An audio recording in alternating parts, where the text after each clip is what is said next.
Hello friends, പുതിയൊരു വീഡിയോയിലേക്ക് എല്ലാവർക്കും സ്വാഗതം. ലൈംഗികതയ്ക്ക് കൂടുതൽ പ്രാധാന്യം കൊടുത്തിട്ടുള്ള 5 സിനിമകളെയാണ് നിങ്ങൾ ഇന്നിവിടെ പരിചയപ്പെടാൻ പോകുന്നത്. ലൈംഗികതയുടെ അതിപ്രസരണം കൊണ്ട് തന്നെ ഈ സിനിമകൾ നിങ്ങളെ ഒരിക്കലും നിരാശനാക്കത്തില്ല. ഈ വീഡിയോയുടെ മുന്നിലത്തെ ഭാഗം ഇതിന് മുന്നിലത്തെ വീഡിയോകളിൽ അപ്ലോഡ് ചെയ്തിട്ടുണ്ട്. അത് കാണാത്തവർ ഇതിനു മുമ്പ് അപ്ലോഡ് ചെയ്തിരിക്കുന്ന വീഡിയോസ് ചെക്ക് ചെയ്യുകയാണെങ്കിൽ അതിൽ കാണാവുന്നതാണ്. ഈ വീഡിയോ കാണുന്നവർ ഇതിൻ്റെ അവസാനം വരെ കാണുക. കാരണം അവസാനം നിങ്ങൾക്ക് വേണ്ടി ഞാനൊരു ജാക്ക് പോട്ട് തന്നെ വെച്ചിട്ടുണ്ട്. നമുക്കെന്നാൽ ആദ്യത്തെ സിനിമയിലേക്ക് കടക്കാം. ആദ്യമേ നിങ്ങളെ പരിചയപ്പെടുത്താൻ പോകുന്നത് 2007 പുറത്തിറങ്ങിയ നോർമൽ എന്നൊരു ഹോളിവുഡ് പടമാണ്. കേരി ആൻ മോസ് കേന്ദ്ര കഥാപാത്രമായി അഭിനയിക്കുന്ന ഈ സിനിമയിൽ പൂർണ്ണ നഗ്നതാ പ്രദർശനമുണ്ട്. കാതറിൻ എന്നൊരു കഥാപാത്രത്തിനെയാണ് കേരി അവതരിപ്പിക്കുന്നത്. കാതറിൻ്റെ മകൻ ഒരു അപകടത്തിൽ കൊല്ലപ്പെടുന്നു. ആ വിഷാദത്തിൽ ഇരിക്കുന്ന കാതറിൻ തൻ്റെ സ്റ്റെപ്സണുമായി ബന്ധപ്പെടുന്നു. അതാണ് ഈ സിനിമയുടെ ഇതിവൃത്തം. സുന്ദരിയായ ഒരു നടിയാണ് കേരി. അവൾ അവളുടെ മാസ്മരിക പ്രകടനം തന്നെ ഈ സിനിമയിൽ കാഴ്ചവെക്കുന്നു. കേരിൻ്റെ നഗ്നത അവളുടെ സ്റ്റെപ്സണായ ജോർദി കാണുവാനിടയാകുന്നു. അവൻ അത് കണ്ട് ആസ്വദിച്ചു കൊണ്ടിരിക്കുന്നു. ഇത് കാണുന്ന കാതറിൻ അവിടെ കിടന്നിരുന്ന ടവൽ ഉപയോഗിച്ച് തൻ്റെ നഗ്നത മറയ്ക്കുന്നു. കാതറിൻ്റെ നഗ്നത കണ്ട് മൂടുകേറിയ ജോർദി അവളെ വിടുവാൻ കൂട്ടാക്കിയില്ല.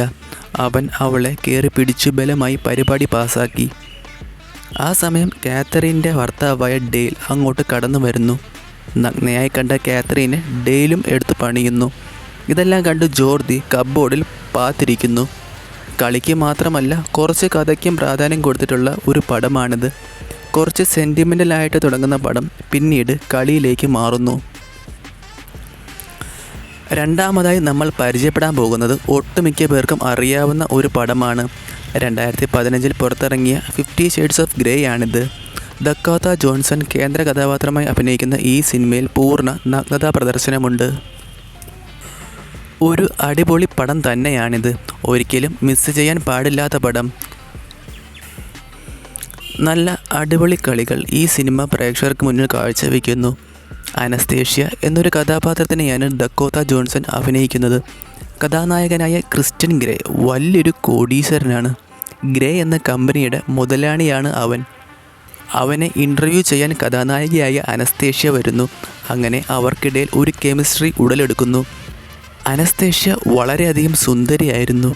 അവളുടെ സൗന്ദര്യത്തിൽ മതിമറന്ന് കഥാനായകൻ അവളെ തൻ്റെ കളിമുറിയിലേക്ക് ക്ഷണിക്കുന്നു. അതിനായി അവളെ അവൻ്റെ ലൈംഗിക അടിമയാക്കാൻ ശ്രമിക്കുന്നു. പക്ഷേ അവൾക്ക് അവനോട് പ്രണയമായിരുന്നു. കഥാനായകനുമായി പരിപാടി നടത്തുവാൻ വേണ്ടി അവളെ ഒരു കോൺട്രാക്റ്റിൽ ഒപ്പിടാൻ പ്രേരിപ്പിക്കുന്നു. അതിനായി അവൾക്ക് അവൻ ധാരാളം വിലയേറിയ സാധനങ്ങൾ വാങ്ങിച്ചു കൊടുക്കുന്നു. അവളെ സ്വന്തം പ്രൈവറ്റ് ഹെലികോപ്റ്ററിൽ വരെ കൂട്ടിക്കൊണ്ടുപോകുന്നു. അങ്ങനെ അവസാനം അവൾ അതിന് ഒപ്പുവെക്കുന്നു. അങ്ങനെ കഥാനായകൻ അവനെ അവൻ്റെ കളിമുറിയിൽ കൂട്ടിക്കൊണ്ടുപോകുന്നു. വളരെയധികം എക്യുപ്മെൻറ്റ്സ് നിറഞ്ഞതായിരുന്നു അവൻ്റെ കളിമുറി. അതെല്ലാം കണ്ട് അനസ്തേഷ്യ എന്ന നമ്മുടെ കഥാനായിക അന്തം വിട്ടു നിൽക്കുന്നു. പരിപാടി തുടങ്ങിയപ്പോൾ അവൾക്ക് മനസ്സിലായി താൻ എന്തിലാണ് ചെന്ന് തലവെച്ചതെന്ന്. ഈ പരിപാടി തനിക്ക് വേദന മാത്രമേ ഉണ്ടാക്കുകയുള്ളൂ എന്നും തനിക്കൊന്നും ചെയ്യുവാൻ സാധിക്കുകയില്ല എന്നും അവൾ മനസ്സിലാക്കുന്നു. അവൾ തിരിച്ചൊന്ന് കിസ് ചെയ്യാൻ നോക്കുമ്പോഴേ നമ്മുടെ കഥാനായകനായ ക്രിസ്റ്റ്യൻ ഗ്രേ ഒഴിഞ്ഞു മാറുന്നു. ഒന്നിച്ച് കൂടെ കിടക്കുവാനുള്ള അനുവാദം പോലും അവൾക്കില്ലായിരുന്നു. ഇതെല്ലാം അവളെ വളരെയധികം വേദനിപ്പിച്ചു. പതിയെ പതിയെ അവൾ ഈ പരിപാടികളിൽ നിന്നും ഒഴിഞ്ഞു മാറുവാൻ തുടങ്ങുന്നു. അതവന് മിസ്സിംഗ് ഉണ്ടാക്കുന്നു. അങ്ങനെ കഥാനായകൻ പതിയെ അവളുമായി സ്നേഹത്തിലാകുന്നു.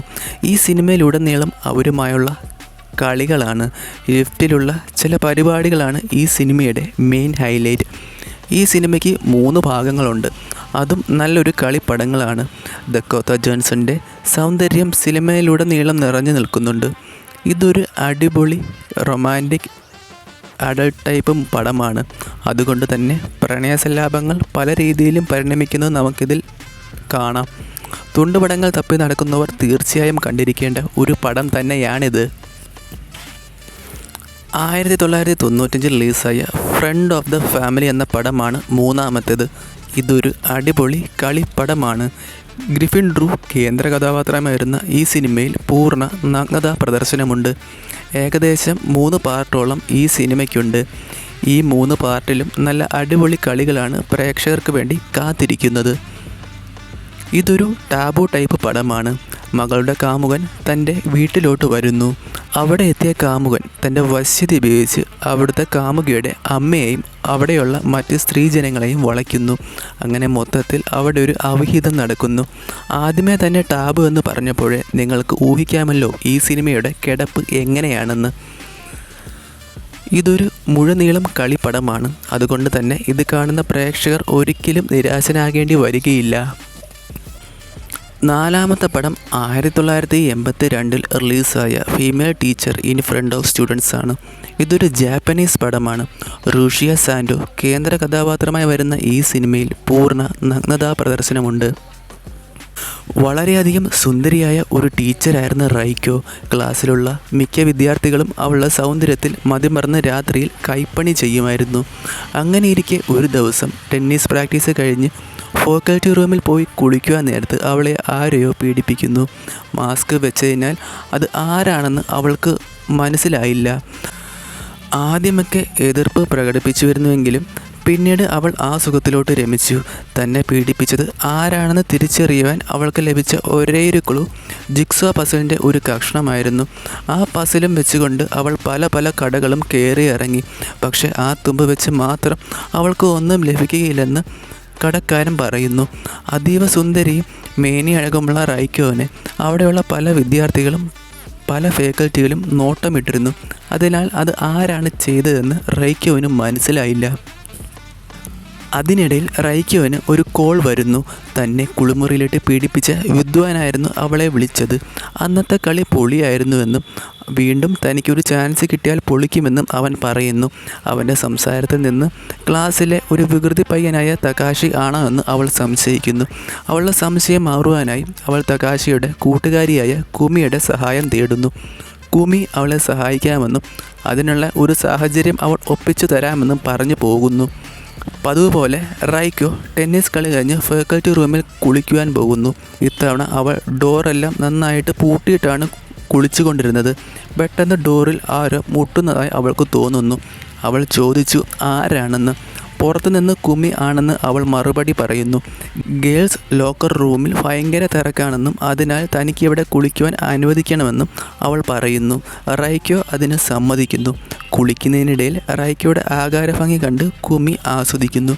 കൺട്രോൾ പോകുന്ന കുമി റൈക്കോയുടെ ശരീരഭാഗങ്ങളിൽ പിടിച്ച് ആസ്വദിക്കുവാൻ തുടങ്ങുന്നു. തുടക്കത്തിൽ മതിമറന്നു പോയ റൈക്കോ പിന്നീട് സ്ഥിരകാല ബോധം വീണ്ടെടുത്ത് അവിടെ നിന്നും പോകുന്നു. പിറ്റേ ദിവസം കുമി എന്ന ആ കാന്താരി റൈക്കോവിനെ ഒരു വീട്ടിലോട്ട് വിളിക്കുന്നു. തകേഷി അവിടെയുണ്ടെന്നും റൈക്കോയുടെ സംശയമെല്ലാം അവിടെ വെച്ച് തീർക്കാമെന്നും പറയുന്നു. ഒന്നും അറിയാതെ റൈക്കോ അതിന് സമ്മതിക്കുകയും അവിടെ പോവുകയും ചെയ്യുന്നു. അവിടെ റൈക്കോയ്ക്ക് നേരിടേണ്ടി വരുന്ന കൊടിയ പീഡനമായിരുന്നു. തകാഷിയുടെ കൂട്ടുകാരും കുമിയും ചേർന്ന് റൈക്കോവിനെ കെട്ടിയിട്ട് പീഡിപ്പിക്കുന്നു. അങ്ങനെ ഒരു കളി തന്നെ നടത്തിയ ആളെ തപ്പിപ്പോകുന്ന റൈക്കോയ്ക്ക് കിട്ടുന്ന കളികളാണ് ഈ സിനിമയുടെ ഇതിവൃത്തം. ഇതൊന്നും കൊണ്ട് ഇത് നിൽക്കുന്നില്ല. റൈക്കോയ്ക്ക് പിന്നീടും ചില കളികൾ കിട്ടുന്നു. അതെല്ലാം നിങ്ങൾ സിനിമ കണ്ട് തന്നെ മനസ്സിലാക്കുക. ഇതിനോടകം തന്നെ നിങ്ങൾക്ക് മനസ്സിലായിട്ടുണ്ടാവും ഈ സിനിമയുടെ കിടപ്പ് എങ്ങനെയാണെന്ന്. അത്യാവശ്യം നല്ല രീതിയിൽ തന്നെ ആസ്വദിക്കാനുള്ള വകുപ്പ് ഈ സിനിമ പ്രേക്ഷകർക്ക് നൽകുന്നുണ്ട്. അതുകൊണ്ട് തന്നെ ഈ സിനിമയെ നിങ്ങളുടെ ഫേവറേറ്റ് കളക്ഷനിലോട്ട് പോകുമെന്ന് തീർച്ച. 1999 റിലീസായ ഐസ് വൈഡ് ഷട്ടാണ് 5ാമത്തെ പടം. നിക്കോളെ കിഡ്മാൻ കേന്ദ്ര കഥാപാത്രമായി വരുന്ന ഈ സിനിമയിൽ പൂർണ്ണ നഗ്നതാ പ്രദർശനമുണ്ട്. നിക്കോളെ കിഡ്മാനെ നിങ്ങൾക്ക് എല്ലാവർക്കും തന്നെ അറിയാമല്ലോ. സൗന്ദര്യം കൊണ്ടും ശാരീരിക അഴകം കൊണ്ടും ഇന്നും നിക്കോളെ കിഡ്മാനെ താണു തന്നെയാണ് ഇരിക്കുന്നത്. ആലീസ് എന്നൊരു കഥാപാത്രത്തിനെയാണ് നിക്കോളെ കിഡ്മാൻ അവതരിപ്പിക്കുന്നത്. വളരെയധികം സുന്ദരിയാണ് ആലീസ്. അവളുടെ ഹസ്ബൻഡായ ഡോക്ടർ വില്യം ഹാർവേഡിന് അവളോട് വലിയ താല്പര്യമില്ലായിരുന്നു. ടോം ക്രൂസാണ് വില്യം ഹാർവേഡ് എന്ന കഥാപാത്രത്തെ ചെയ്തിരിക്കുന്നത്. ഒരു ദിവസം നിക്കോളെ കിഡ്മാനായ ആലീസ് തൻ്റെ ഭർത്താവായ വില്യം ഹാർവേഡിനോട് പറയുന്നു തനിക്ക് പരപുരുഷ ബന്ധമുണ്ടെന്ന്.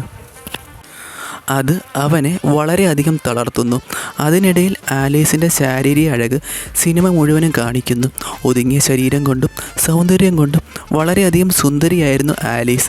അങ്ങനെ വില്യം ഹാർഡ്വുഡ് തൻ്റെ സങ്കടം മാറ്റുവാൻ വെടിശാലയിൽ പോകുന്നു. അവിടെ വെച്ച് അവൻ ഒരു പെണ്ണിനെ കാണുന്നു. അവൾ മാസ്ക് വെച്ചിട്ടുണ്ടായിരുന്നു.